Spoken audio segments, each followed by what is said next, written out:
ఆ తర్వాత అధ్యక్ష 2024 గవర్నర్ ప్రసంగం అయిపోయింది, 25 అయిపోయింది, ఇప్పుడు 26 కూడా నిన్న అయిపోయింది అధ్యక్ష. మరి ఇన్నేళ్ళైనా కూడా సీఎం గారు సంతకం చేసిన ఆ ఫైల్ ఎక్కడ పోయింది అధ్యక్ష? 28 నెలలుగా గడిచిన ఆ ఫైలు ఎక్కడ మాయమైంది? కాకెత్తుకపోయిందా?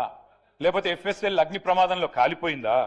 లేకపోతే మరి విచిత్రమైన విషయం అధ్యక్ష, ఇది ఒక గవర్నర్ గారు చెప్పిన మాట కాదు, ఇది మీ బాస్ రాహుల్ గాంధీ గారు చెప్పిన మాట. తొలి క్యాబినెట్ లోనే 6 గ్యారంటీలకు చట్టబద్ధత కల్పిస్తాం. తొలి క్యాబినెట్. ఇప్పటికి నాకు తెలిసి ఒక 50-60 సమావేశాలు అయినట్టున్నాయి క్యాబినెట్.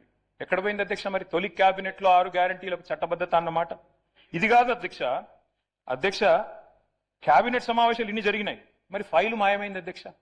ముఖ్యమంత్రి గారు మాయమై సంతకం చేసిన ఫైలు, తొలి సంతకం, అది కూడా ఎక్కడో చాటుకు చేయలేదు అధ్యక్ష, బహిరంగంగా చేశారు, బహిరంగ వేదిక మీద చేశారు. ఎక్కడ పోయింది ఆ ఫైలు? ఇవాళ నేను ప్రభుత్వాన్ని డిమాండ్ చేస్తా ఉన్నా అధ్యక్ష, ఆ మాయమైన ఫైలు ఆచూకీ కోసం స్పెషల్ గా ఒక సిట్ ఏర్పాటు చేయాలని చెప్పి నేను డిమాండ్ చేస్తా ఉన్నా అధ్యక్ష. ఎందుకంటే మాట్లాడితే సిట్టు అధ్యక్ష.